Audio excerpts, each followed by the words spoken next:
Hello investors. So basically सभी investors का एक मेजर क्वेश्चन आता है, इतने सारे प्रोजेक्ट हैं, किस में फोकस करें या कौन से प्रोजेक्ट में खरीदें, बल्क यूनिट्स लेनी है, कैसे करें, क्या करना है, कैसे करना। So guys, let me be very clear with you. First of all it's like हर एक इन्वेस्टर की या हर एक पर्सन की एक अपनी रिक्वायरमेंट होती है। दे हैव देयर ओन एक माइंड सेटअप बनाया होता है कि how they want to invest, right. So कुछ लोग होते हैं कि ठीक है, we want to invest in ready properties जहाँ से ROI आपका from the very first day it starts. Secondly कुछ लोग ऐसे करते हैं कि they don't want to put on their chunk of money into a ready property, rather then they choose of plan project जहाँ पे उनको एप्रिसिएशन मिलता है साथ के साथ with in span of like 2 years और 3 years। उसके अंदर फिर एप्रिसिएशन भी मिलता है प्लस उनका ROI स्टार्ट होता है, and in that period amount जो है that comes up with the payment plan. So उस लिहाज से भी अगर देखते हैं तो there are lots of projects, तो कैसे और कहाँ इन्वेस्ट करें। So first of all it's like location is more important.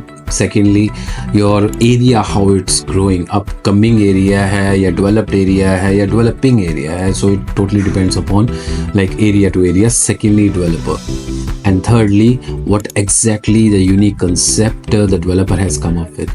आपको standalone में लेना चाहिए, आपको community में लेना चाहिए, that also depending upon your budgets. अब 1 bedroom के लिए देखते हैं कि हाँ ठीक है, कौन सी लोकेशन ज़्यादा अच्छी है। If you have that certain एक अपना बजट बना के चलते हैं, एक certain मेरे पास एक पीरियड आ गया कि ठीक है, मुझे I want to invest in this bracket, ठीक है, 1 to 1.5 मिलियन, तो उसके अंदर शोभा भी आ रहा है, उसके अंदर डमैक भी आ रहा है, फिर उसके बाद थोड़ा सा नीचे भी जाते हैं जब, तो उसके अंदर अजीजी आ जाता है आपका।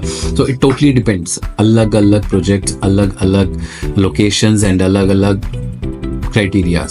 So guys, first of all it's like make a checklist. आपकी चेकलिस्ट कंप्लीट होगी ना, तो जस्ट टेल मी कि हाँ ठीक है राजन, इतना बजट है and I want to do this type of, मुझे 2 साल के अंदर अच्छा अप्रिसिएशन है। जो मार्केट में कुछ ऐसे प्रोजेक्ट्स भी हैं जहाँ पे आप सिर्फ 20% डाउन पेमेंट करते हैं और बाकी rest of the 80% is on hand over.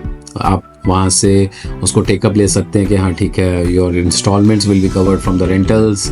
और एक नई प्रॉपर्टी आपके पास होती है तो you don't have to, you are sitting on the appreciation also, और रेंटल भी आपके 1 साल के बाद स्टार्ट हो जाता है। तो कुछ देयर आर मेनी प्रोजेक्ट्स जो छुपे हुए भी हैं, लेकिन दैट टोटली डिपेंड्स कि आपकी रिक्वायरमेंट क्या है, how you are thinking to grow your money. You just have to tell me this and I will come up with the best options in the market. So contact me right now for more information as well as to make your property more beneficial for you. Thank you.